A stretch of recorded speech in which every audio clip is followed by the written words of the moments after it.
This week's guest on Boom Radio's Choices is a drumming legend, one of the faces of glam rock in the 70s, who's still going strong today with a great new single just out. He is Slade drummer Don Powell.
Don, welcome to Boom Radio.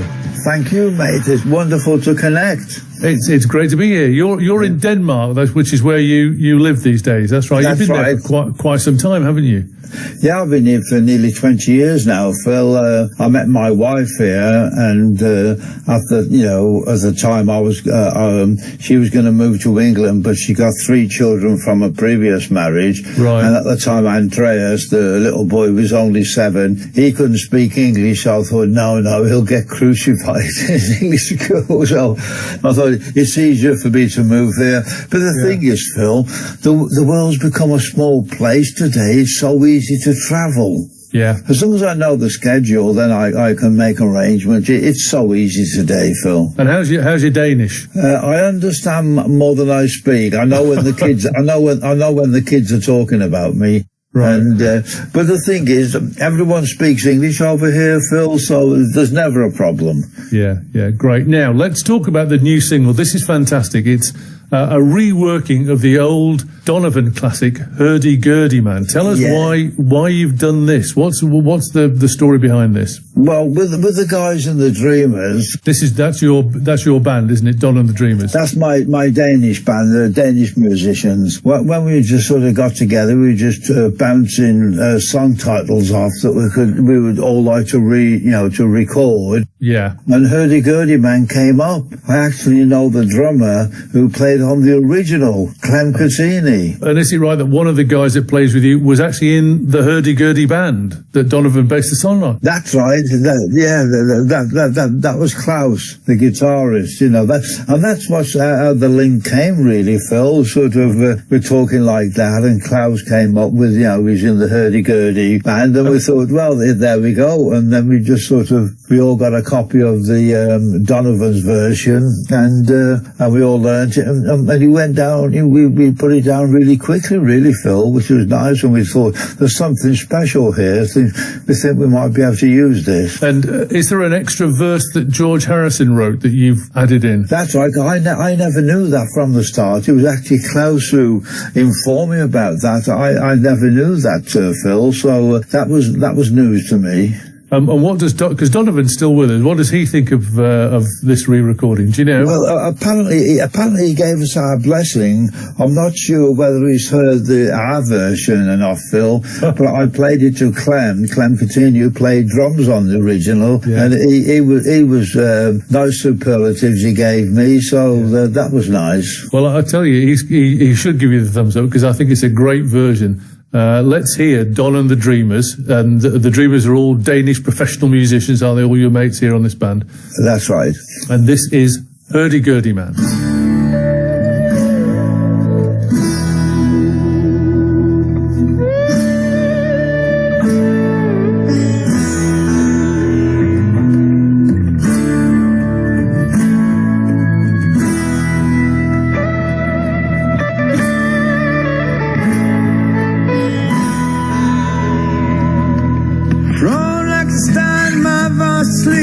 Open my eyes to take a peek, to find that I was by the sea, gazing with tranquility.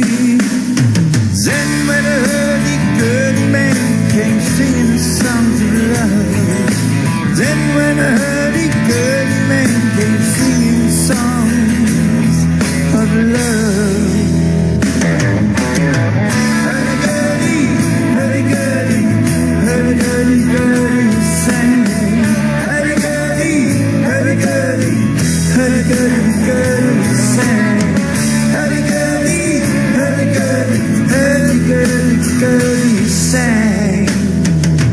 Histories of ages past, unenlightened shadows cast down through all eternity, the crying of humanity.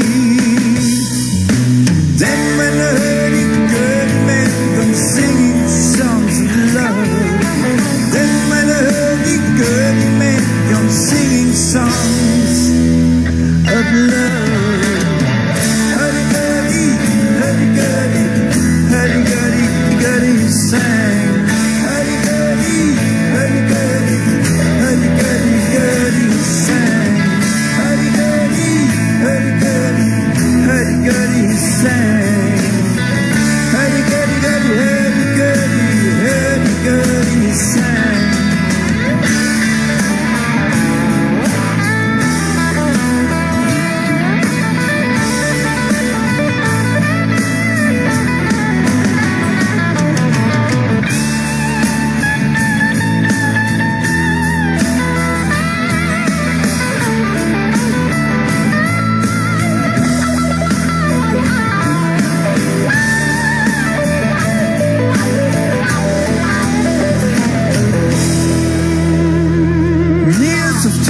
But very deep beneath 1,000 years of sleep, time demands to turn around.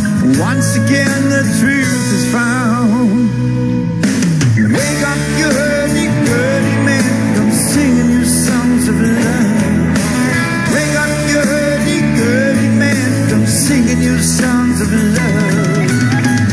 Hurdy-gurdy, hurdy-gurdy, hurdy-gurdy, gurdy sang.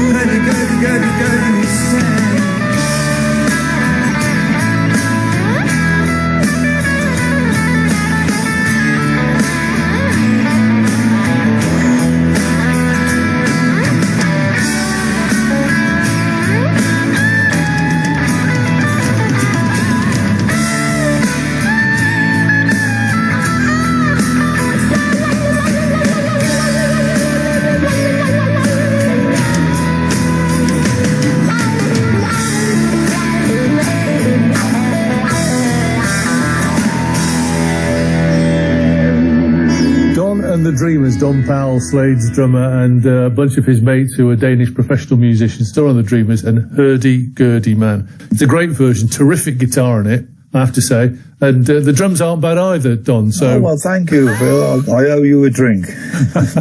Now, you were born in Bilston in 1946, and people can still tell that you have not lost your Black Country accent. Funny enough, it comes back really strong when I get back home, Phil. You know, right. And then when I leave there again, when I'm back here in Denmark or wherever, people can't understand what I'm saying.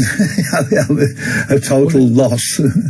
What are your memories of the Black Country growing up in the 50s? Because the Black Country has traditionally been quite a poor working class part of the country. What are your memories of that in the post-war 50s, Don?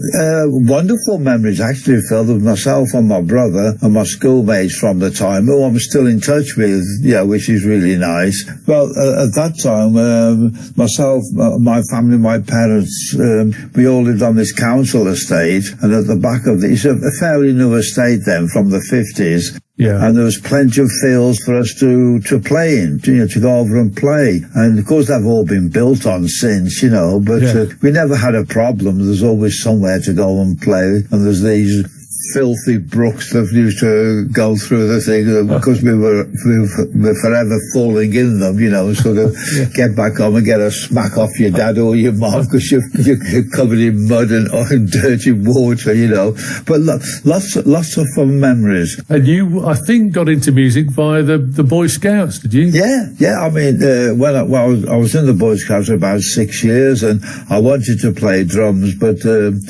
I had to play bugle or try and play bugle beforehand, and I couldn't get a sound out of it, and nothing at all, Phil.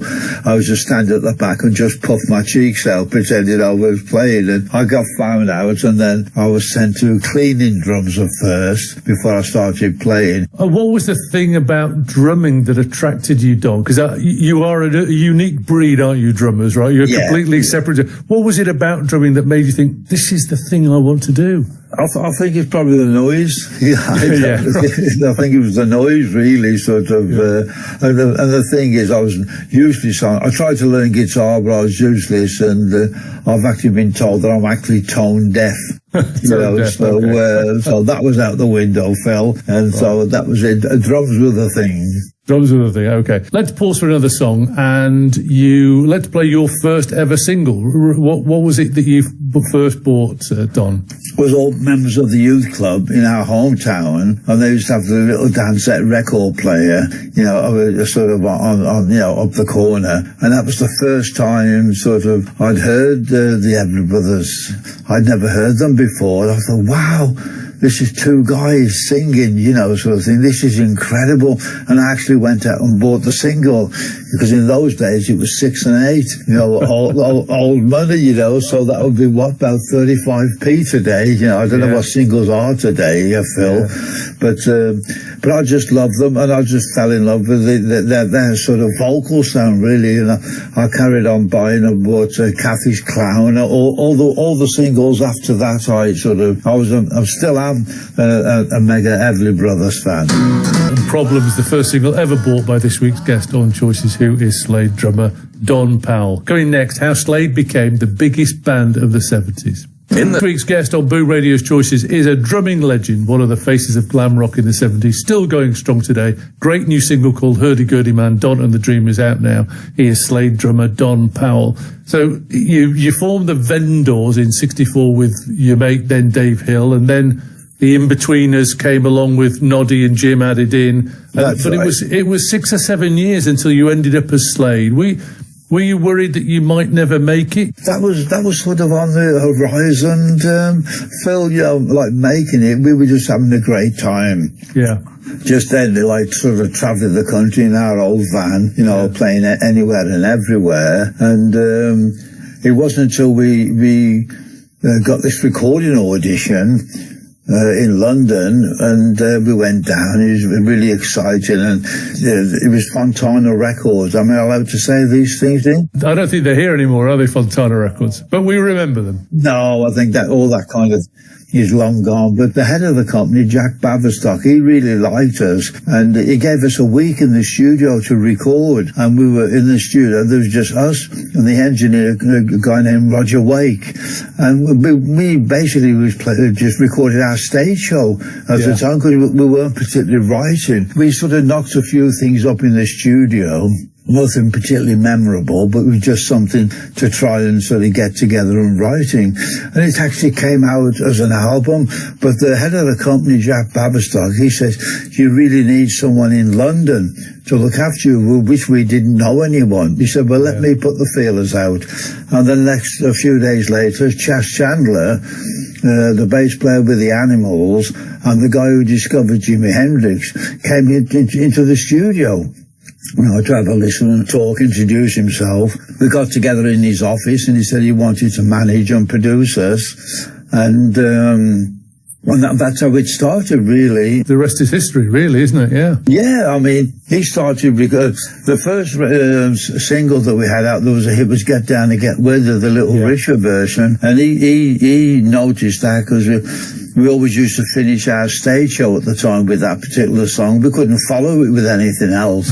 And he said, I think we should record that. And that's what became our first hit, Phil. Yeah. And that's when he said, now start writing your own stuff. Interestingly, you had that Get Down and Get With It was a top 20 hit, but then you released one of your first self-written songs, 'Cause I Love You. What were your memories of that, Don? Climbing the charts, getting to number one, top of the pops. What were the memories of that particular time?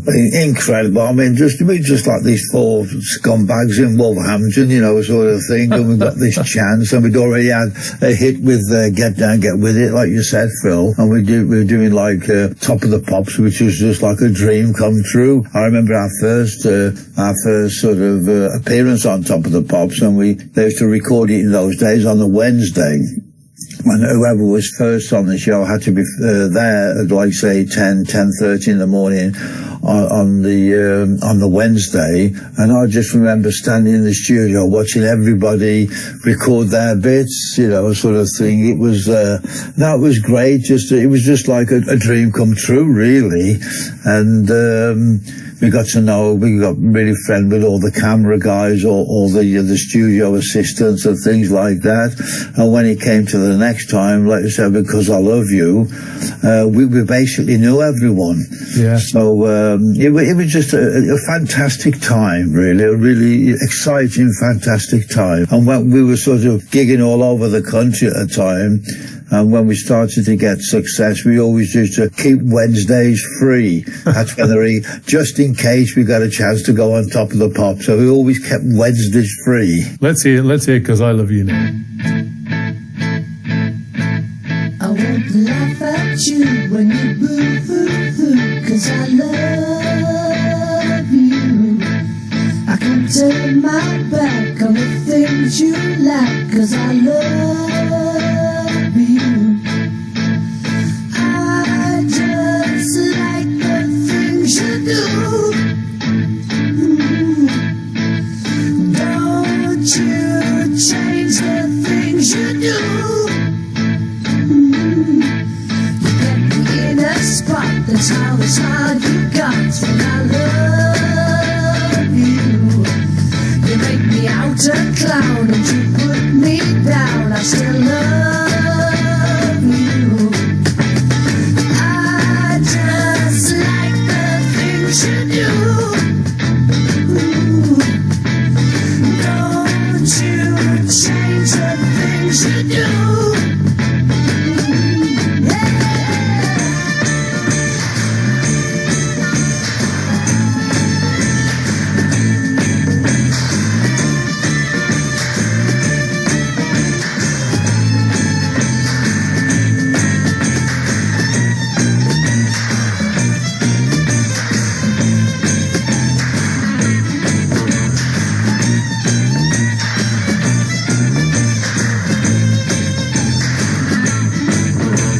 Bite your lip, you're gonna flip your flip, but I love you.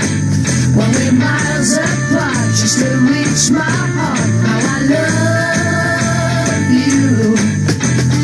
I just like the things you do.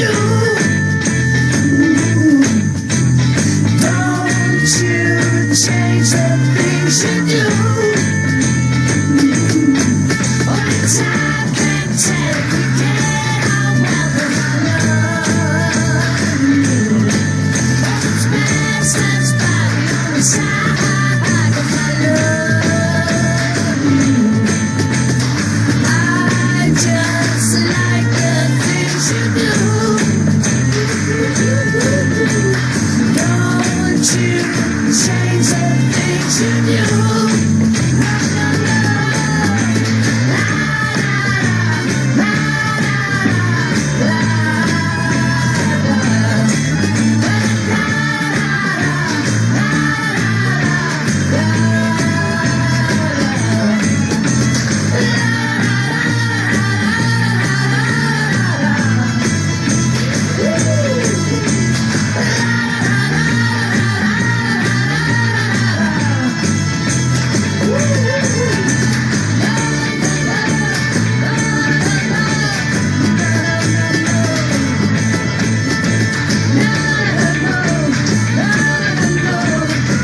Slade, their first ever number one, 'Cause I Love You, and Don Powell from Slade is our guest.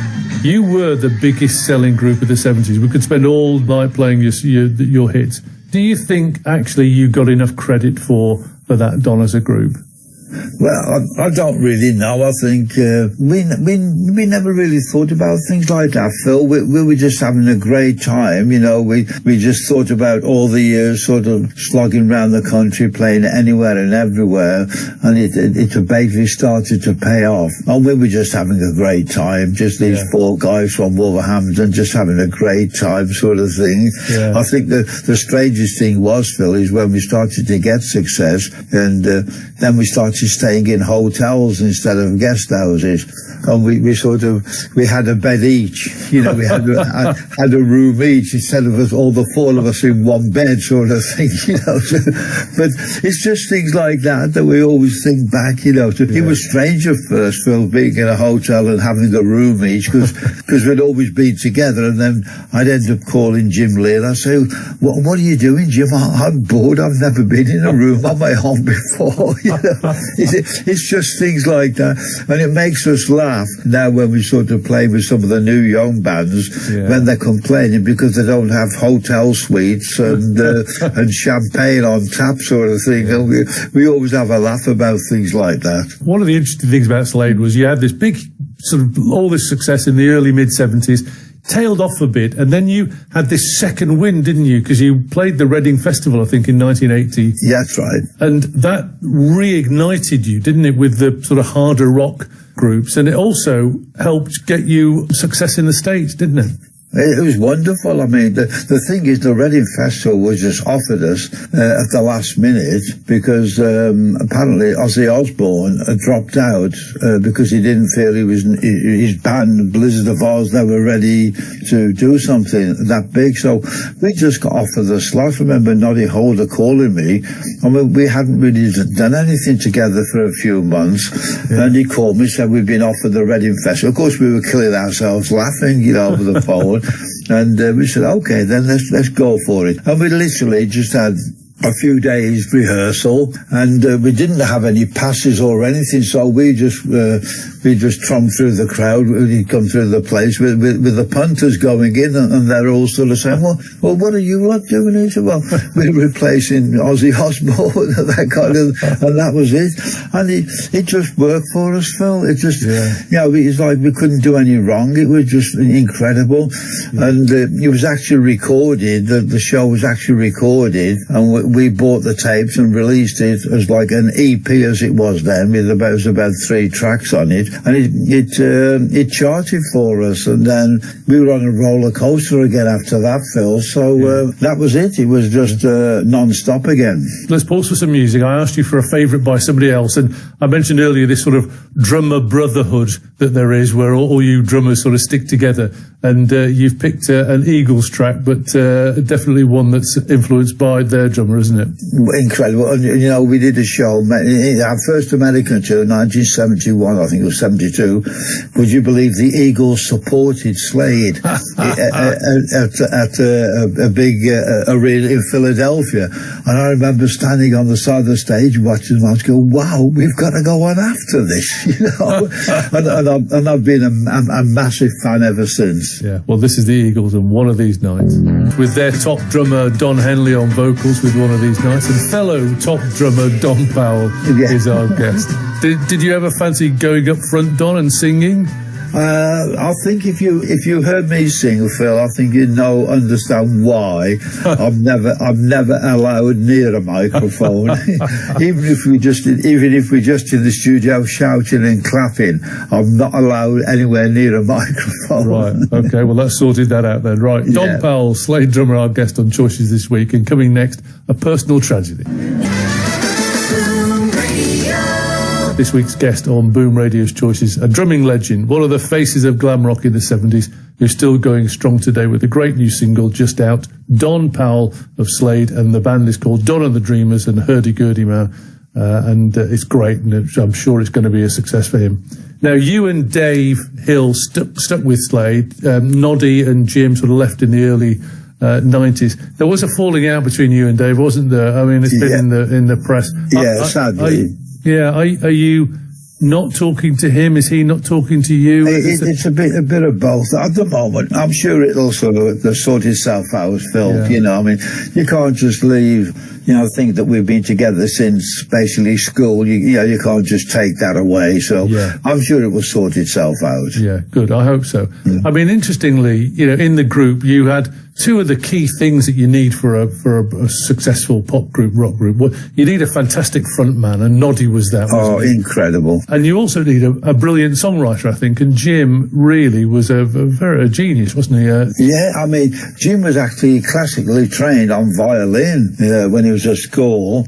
And so that's helped a lot. And the two of them together, they're just a fantastic combination. They've got some brilliant things. And interestingly, the film that you starred in, Slade in Flame, it's getting a new lease of life, isn't it? It's being re-shown in. Yeah, I was at the new showing just a few days ago in London, Phil. And how did it feel to watch that? It was actually great. I mean, but I felt quite proud actually because I watched it. I remember the time when we made it, you had to be up every morning at 5 o'clock, you know, sort of, you know, get ready to start filming. But it was great fun.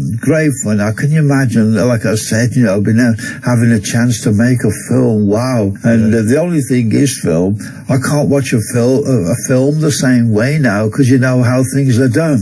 Yeah. You know, so it's spoiled everything. but it was a great time making the film, and I felt quite proud watching it again because Richard Longcrane, the director, and Andrew Birkin, who wrote the script, they travelled with us on an American tour because they didn't really know much about the music business, and they travelled with us just to get to know us personally and just to tell them stories about just the very early music business. And the film is basically a conglomeration of all these stories from back for the 60s, all put together. And I'm so glad we did that. We actually stressed that we didn't want to do a run-around, jump-around film. We wanted to show a nitty-gritty side to the music business. But it did sort of go against us, Phil, because, you know, sort of we realised later that the kids, especially the ones who were our followers, didn't really want to see that kind of thing. Yeah, you know, that was because we argue in the film and break up and there's little management problems, the usual thing. But it's strange that all the bands that were at the premiere when it first came out in 75, Phil, they all said, well, that's our story. That's the same thing that happened to us, you know. But I'm still proud of what we did, Phil. Now, we said Jim Lee was a brilliant songwriter, and here's a song he wrote when he was just a teenager, I think, which was a huge hit. It was almost the song of the film, wasn't it? This is How Does It Feel? That's the one.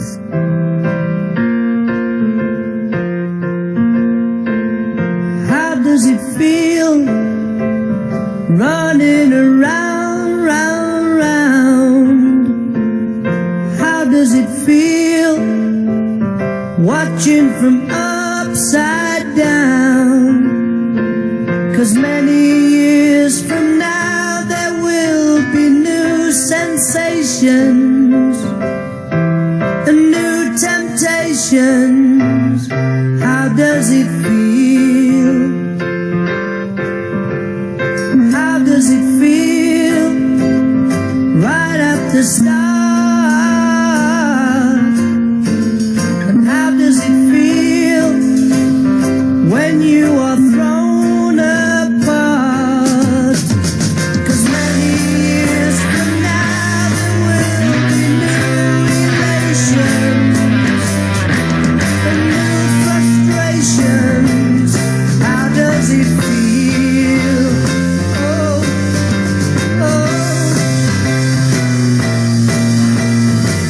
Do you know what it's like to be searching in your own time? All you're attempting, experimenting, all on the climb. Do you know what it's like to be searching and suddenly find all your illusion, all your confusion, all left behind? How does it feel turning away? How does it feel facing another day?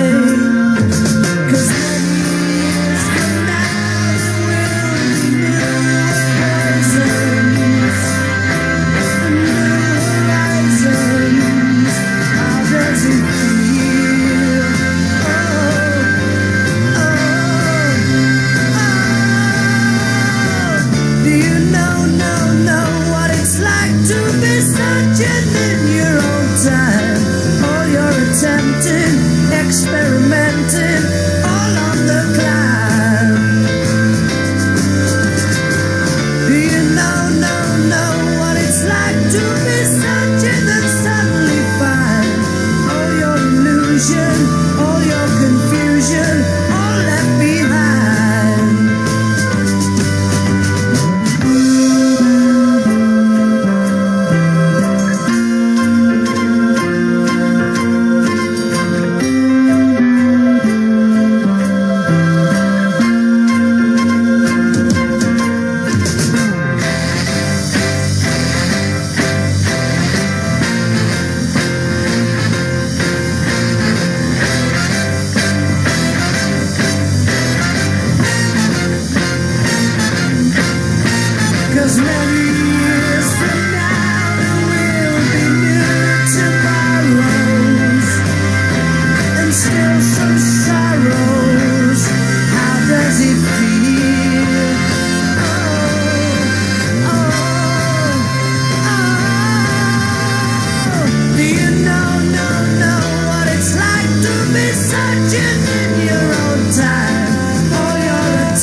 the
Does It Feel, written by Jim Lee and performed by Slade in the film Slade in Flame, which is back getting more critical acclaim, which is great. Don Powell from Slade, our guest. Don, let's talk, we've got to really talk about the tragedy of 1973. Everybody who follows Slade will know this. When you were seriously injured and your girlfriend, fiancée Angela Morris, was killed in a car crash in Wolverhampton. Yeah. Does that still form part of your life today? Does that still haunt you? It's strange, Phil, because of the brain damage I received because of going through the windscreen. Yeah. I don't remember it, Phil.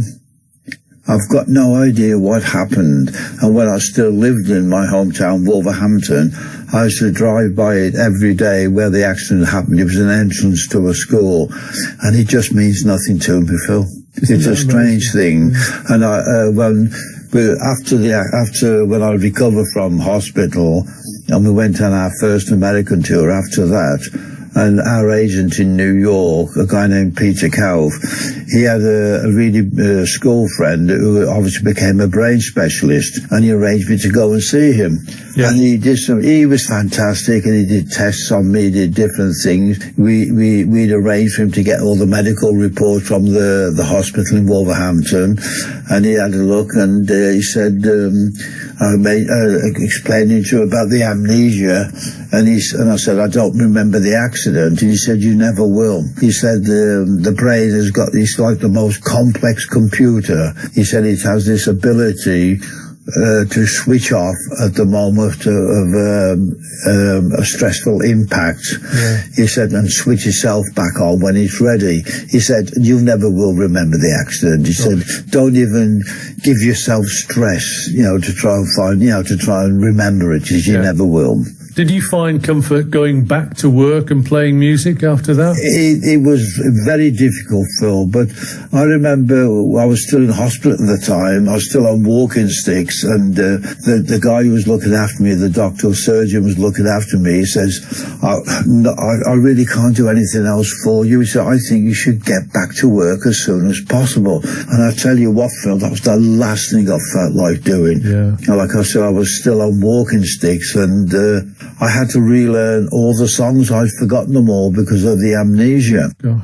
And they used to have to carry me on stage and put me on my drums and then carry me off again afterwards. But it was very difficult, Phil, but it was the best thing that I did. Yeah. Yeah. I don't think I would have played drums again if I had to have gone straight back, in the deep end, so to speak, and it was the best thing that I did. It was very difficult, but it was the best thing I did. You're a big fan and a mate of Ringo Starr's, aren't you? Again, this brotherhood of drummers just keeps going back.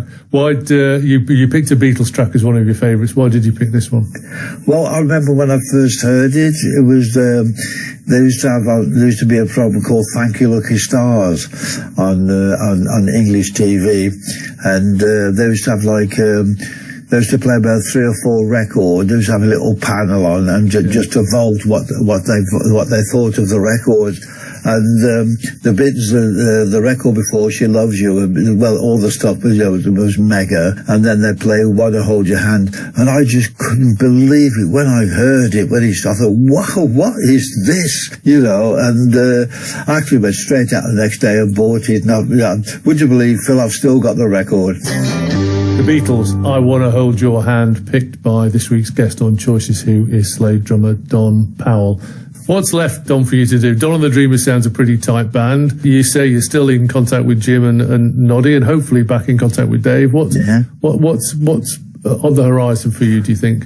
Well, at the moment, I'm still recording, and with Hurdy-Gurdy Band being released, Phil, there's a lot of promotion work going on for that, and I've been recording with 2 English guys as well, sort of Les Glover, and so we've been recording as well. So I'm just keeping busy. I'm loving it, so having a great time. I feel now, Phil, there's no pressure. And I'm just having a great time, sort of doing things, so that's it basically, and hopefully some more things with the Dreamers. Of course, all 4 members, the original members of Slade, you're all still around, Don. What's the chances of getting you back together for Glastonbury? Oh, I'll tell you what, Phil. That was actually offered. Was it last year or the year before? I don't know what happened. It didn't go any farther. So, but let's just say that the door is always open there, Phil. Okay. I'm not going to cause any problems. I'll just say the door is open. Yeah, right. You can take your drumsticks with you wherever you go. Yeah. Now, I asked you to finish, Don, by picking which Slade song you were most proud of. So which song did you pick and why did you pick it? Far, Far Away. The reason I chose that one, Phil, is that I love Noddy Holder's lyrics on that one. It was the time, that was released in 74, I think it was, 74 or 75. And at that time, we were touring the world non-stop. Yeah. And especially his lyrics are about all the different countries that we'd actually been to doing concerts, so it just brings back a lot of memories, and so that's the reason I chose that. Yeah, great. Look, Don, best of luck with Don and the Dreamers and Hurdy-Gurdy, man. It's a great single and deserves to do well for you. Enjoy continuing to live in Denmark. We're very jealous. It sounds great. Yeah, it's wonderful, Phil. I will make you jealous. But, no, I got a wonderful family, and we have a lot of time. Sort of, like I said, my wife has got 3 children, and I'm just a boring old fart from the Stone Age, but we have a lot of fun together. I've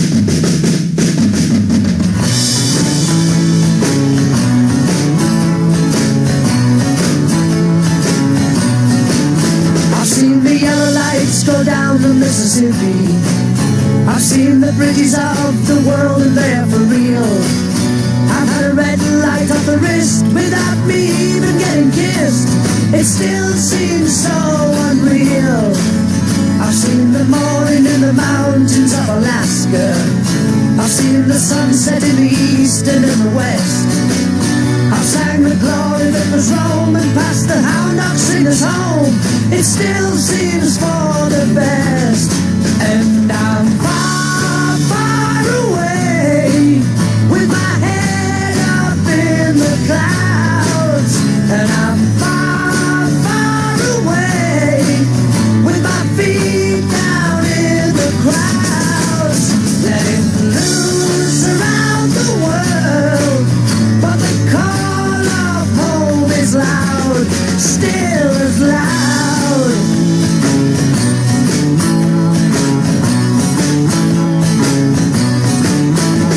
Paris lights from high upon Montmartre, and felt the silence hang below